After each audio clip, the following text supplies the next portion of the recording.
नमस्कार दोस्तों, स्वागत है आपके अपने यूजीसी नेट का फर्स्ट पेपर और सेकंड पेपर के इस स्टडी लेवल चैनल पर। आशा करती हूँ आप सभी सकुशल होंगे। तो चलिए आसान भाषा में शुरू करते हैं आज का महत्वपूर्ण टॉपिक। ठीक है, फर्स्ट यूनिट यूजीसी नेट का फर्स्ट पेपर का फर्स्ट यूनिट में आगे बढ़ते हुए देखेंगे ऑफलाइन बनाम ऑनलाइन पद्धति। ऑफलाइन और ऑनलाइन पद्धति ये इस प्रकार है। तो पिछले अध्यायों में इस प्रकार के टॉपिक को हमने देखा है। तो आज मोस्ट आईएमपी है ऑफलाइन बनाम और ऑनलाइन ऑनलाइन पद्धति। इसके अंतर्गत स्वयं प्रभा, मोक्ष इत्यादि आते हैं। तो आगे देखते हैं ऑफलाइन बनाम और ऑनलाइन पद्धति। इस यूनिट में सभी बुनियादी बातें ऑफलाइन कक्षा में परिवेश उसके ऑफलाइन कक्षा के परिवेश में लिखी गई हैं।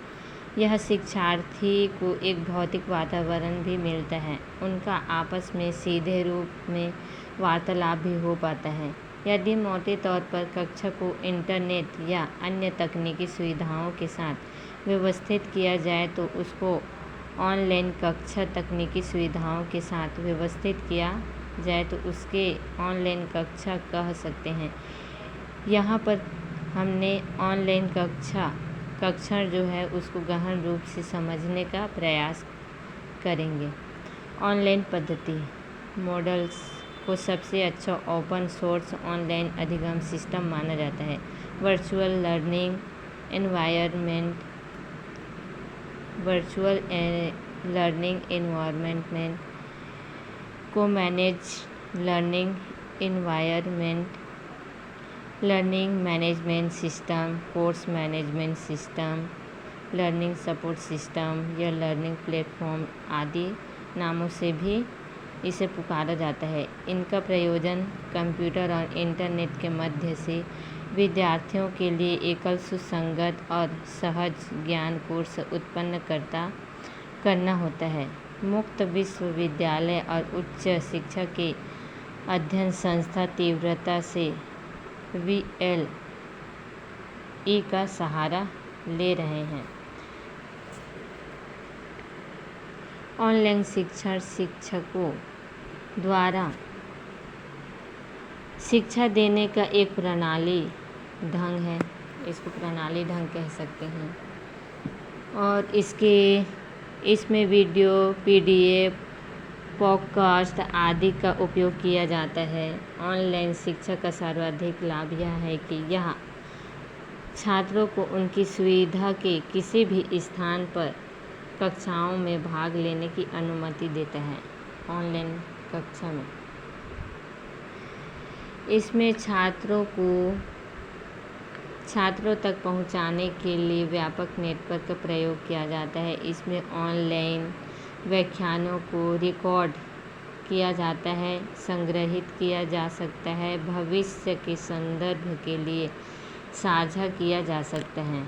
इस प्रकार ऑनलाइन शिक्षण मतलब कि अभी हम लोग वीडियो जो रिकॉर्ड कर रहे हैं इसको अभी भी देख सकते हो, आगे फ्यूचर में भी देख सकते हो।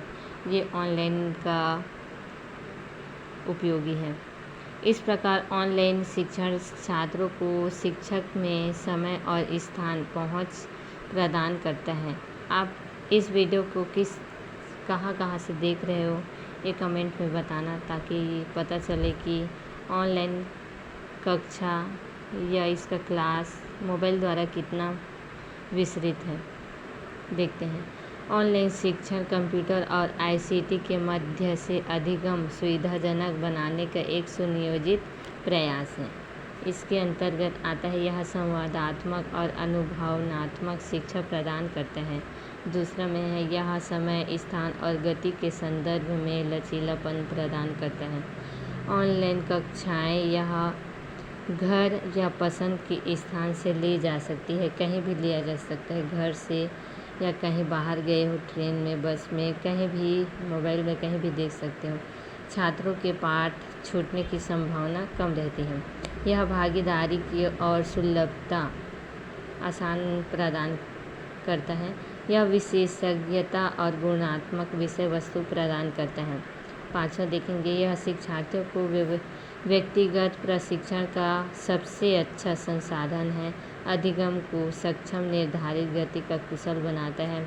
यह प्रशिक्षण के आसपास केंद्रित रहता है, समय और स्थान की पहुंच करता है।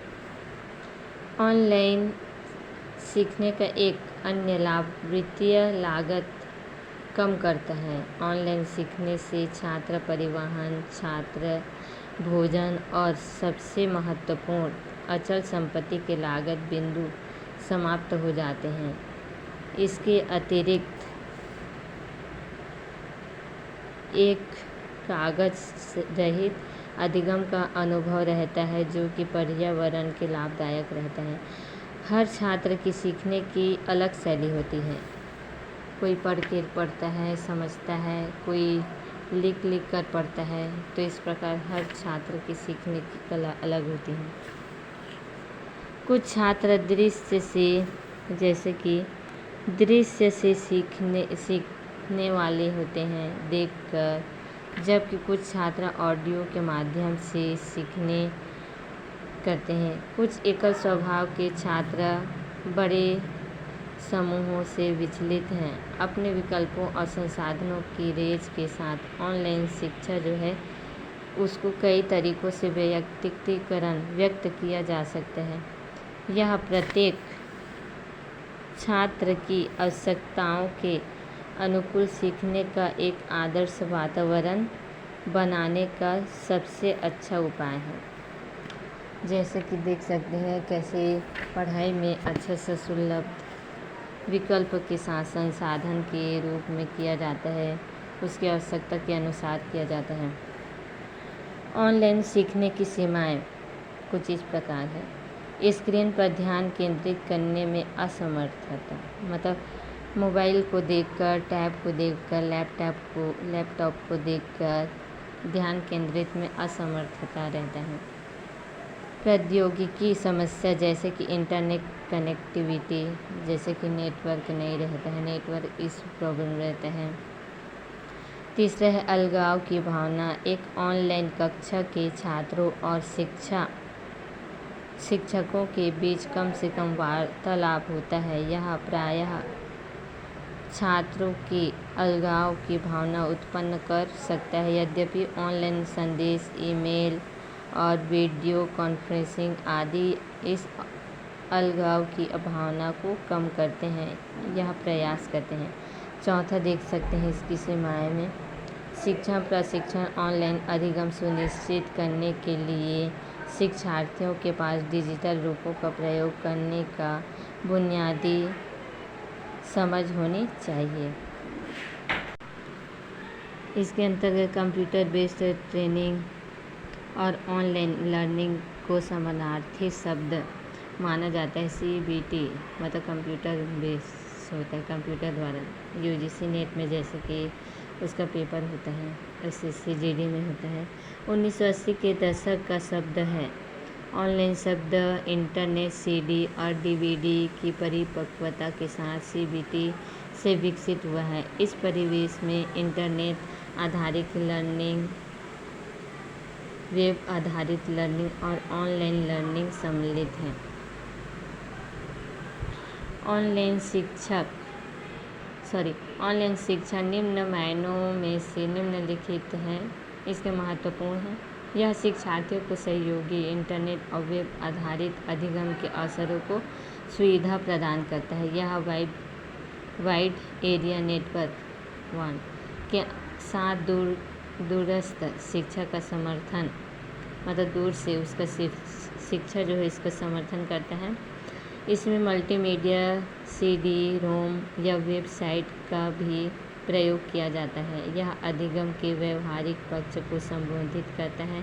यह हाइपरलिंकिंग संभव, यह नियमित अभ्यास में भी सहायता करता है। यह नेक्स्ट देखेंगे, यह अधिगम के अनुभव को एक विस्तृत श्रृंखला की अनुमति देता है, जैसे कि ऑनलाइन शिक्षार्थियों के लिए एनिमेशन। यह अतुल्यकालिक संचार मोड के माध्यम से ई प्रशिक्षण प्रदान करते हैं, जिससे शिक्षार्थियों को लचीलापन की सुविधा मिलती है। अतुल्यकालिक लर्निंग प्रतिभागी को रिक्रोशन गतिविधि की अनुमति देने के लिए ब्लॉग, विकी और चर्चा बोर्ड जैसे तकनीक का उपयोग करती है, जिससे सभी प्रतिभागियों को एक बार चैट सत्र या आभासी कक्षा या बैठक में सम्मिलित होने की अनुमति मिलती है। यहाँ तक कि यह आप समझ सकते हैं, यह इलेक्ट्रॉनिक मीडिया के उपयोग के माध्यम से एक संगठन में कर्मियों की भूमिका दक्षता विकसित करता है, जिसमें विशिष्ट प्रशिक्षण अनुकूलित सॉफ्टवेयर के माध्यम से प्रदान किया जाता है, जो ग्राहकों की इसकी ज़रूरतों को समर्पित ब्रॉडबैंड इंटरनेट कनेक्टिविटी, इसके जो भी क्रिप्टोनाशन मोड के माध्यम से जो संबंधित करता है। सामान्य रूप से यह समझे तो यह सीमित इंटरनेट एक्सेस या वर्ल्ड वाइड वेब का साझा नेटवर्क के माध्यम से शिक्षार्थियों को एसिंक्रोनस मोड के सार्वभौमिक सामग्री प्रदर्शित करने वाली सामान्य सॉफ्टवेयर के माध्यम से शिक्षार्थियों को शिक्षण प्रदान करते हैं। 5वां देखेंगे, यह शिक्षा में आईसीटी के उपयोग पर प्रशिक्षण के माध्यम से शिक्षकों के व्यावसायिक विकास पर शिक्षण को बढ़ाता है। वर्ल्ड लिंक जैसे ई लर्निंग प्रणाली शिक्षार्थियों को शिक्षण की प्रौद्योगिकी को एकीकृत जैसे कि करने में सक्षम बनाते हैं और इस प्रकार कक्षाओं में गतिशीलता, छात्र केंद्रित शिक्षा का वातावरण निर्माण करती है। नेक्स्ट देखेंगे, इसका संकाय दुनिया में अपने समकक्ष समूहों के साथ भी बातचीत कर सकते हैं और इस विषय पर विचारों और टिप्पणियों का आदान प्रदान कर सकते हैं। जैसे कि ई लर्निंग के 2 प्रमुख पहलू हैं, हार्डवेयर और सॉफ्टवेयर प्रभावी। ई लर्निंग कोर्स सामग्री तैयार करने के लिए हमें आईसीटी निर्देशात्मक डिज़ाइन और विषय क्षेत्र में विशेषज्ञों की एक टीम को सम्मिलित करना होगा। ऐसा प्रारंभ करना चाहिए ताकि ये एकीकृत बल के रूप में काम करें और ई लर्निंग कोर्स वेयर की आवश्यकता के अनुसार योगदान करें। इन दोनों के अलावा तीसरा घटक कार्यान्वयन के लिए अच्छा वितरण वातावरण भी है। तो अभी नेक्स्ट देखेंगे मुक्स क्या होता है। गत एक दशक में भी अधिक समय में मुक्स पाठ्यक्रम काफ़ी महत्वपूर्ण हो गए हैं। यहाँ छात्र विविध भौगोलिक क्षेत्रों, शैक्षणिक इसके पृष्ठभूमि और व्यावसायिक गतिविधियों से आते हैं। जैसे कि भारत अमेरिका के बाद मुक्स का दूसरा सबसे बड़ा उपयोग बन गया है। जैसे कि मुक्स पाठ्यक्रम भारत में NPTEL ICT की सहायता से सरकार और निजी व्यवसायियों द्वारा भी चलाए जा रहे हैं। स्वयं भी इसका एक ही भाग है जो शिक्षा को किसी लक्षित समूह तक पहुंचाने, वांछित साक्षरता स्तर प्रदान करने और युवाओं की कौशल क्षमता में वृद्धि में सहायता करते हैं। यह मुक्स को 2 श्रेणियों में विभाजित किया जाता है, ई मुक्स, एक्स मुक्स। देखते हैं ई मुक्स। ऐसे मुक्स अध्ययन सामग्री के गतिशील विकास को अनुमति देते हैं। जैसे कि ऐसे सामग्री जो गतिशील के लिए विकास को अनुमति देते हैं, जहां पाठन सामग्री और पाठ्यक्रम की पूर्व नियोजित श्रेणी के बजाय मुक्स सामग्री को विश्व भर पर पाठ्यक्रम लेने वाले शिक्षार्थियों के मध्य ऑनलाइन कक्षा और सहयोग के माध्यम से विकसित किया जाता है। एक्समुक्स पारंपरिक दृष्टिकोण में विश्वास करते हैं कि जहां पर पाठ्यक्रम पूर्व चयनित पठन और संदर्भ सामग्री के साथ अच्छी तरह से संरचित किया जाता है। मूक्स को पहली बार 2008 में जॉर्ज सीमेंस और स्टीफन डाउन्स द्वारा आरंभ किया गया है। याद रखिए, मूक्स को पहली बार 2008 में जॉर्ज सीमेंस और स्टीफन डाउन द्वारा आरंभ किया गया है। कनेक्टिविज्म एंड कनेक्टिविटी नॉलेज 2008 कहा जाता है, इसको ध्यान में रखना। इसको सरल भाषा में CCK08 भी कहा जाता है। इसको मैनीटोबा विश्वविद्यालय के लिए क्रेडिट पाठ्यक्रम के रूप में बनाया गया है। जब वर्ष 2012 में इसमें प्रभावी परिवर्तन हुए तो स्टैनफोर्ड विश्वविद्यालय के प्रोफेसर सेबेस्टियन थ्रोन और पीटर नार्विल ने इंट्रोडक्शन ऑफ आर्टिफिशियल इंटेलिजेंस नामक ऑनलाइन पाठ्यक्रम प्रारंभ किया। इसकी सफलता के बाद दोनों प्रोफेसरों ने इस ऑनलाइन ज्ञान को साझा करने के लिए एक व्यवसाय मॉडल ऑडेसिटी को आरंभ किया, जैसे कि कोर्स एंड EDX काफ़ी लोकप्रिय है। इसको ध्यान में रखना, ये काफ़ी लोकप्रिय है। अधिकांश मुख्य कार्यक्रम में प्रारंभ तिथि और समाप्ति तिथि दी होती है। वहाँ कुछ स्वयं पुस्तक पाठ्यक्रम भी होते हैं। वे सभी मुक्स के लगभग 6% हैं।